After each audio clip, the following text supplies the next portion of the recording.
Hi everyone, I'm Zoe with True Crime Stories, real crime, real people, and real horror. So I'm going to get right into this episode. This one's going to be something that you guys will all know. Some killers terrify us because of what they did, but others terrify us because of why they did it. This is the story of a quiet, lonely man who lived on a dying farm. A man who barely spoke, rarely went into town, and never caused trouble. But inside his home, police found horrors that would inspire the movies Psycho, the Texas Chainsaw Massacre, and The Silence of the Lambs. This is the true story of Edward Gein, the Butcher of Plainfield. Ed Gein was born in 1906 in Plainfield, Wisconsin. His father was a violent alcoholic, but the real force in the house was his mother, Augusta. She was strict and dominating, and deeply religious. She preached that the world was full of sin, especially women. She taught Ed and his brother that all women were evil, impure, and dangerous.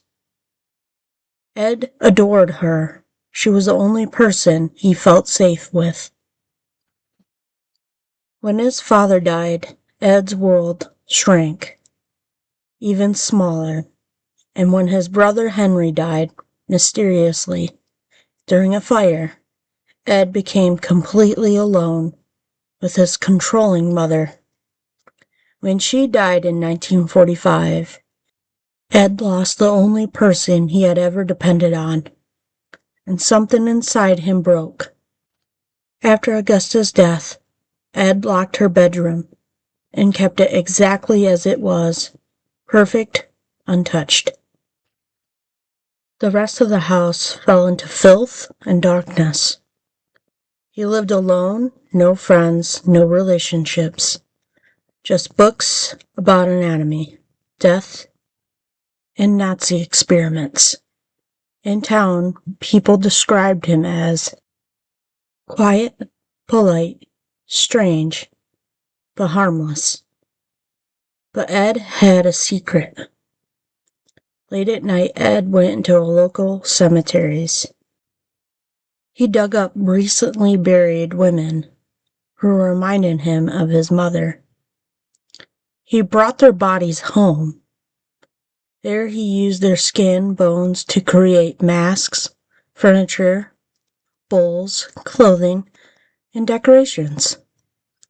Police later found chairs upholstered in human skin, skulls used as bowls, a belt made of nipples, a lampshade made from human face, a suit made of stitched skin. Ed said he wanted to become his mother by wearing the skin of women who looked like her.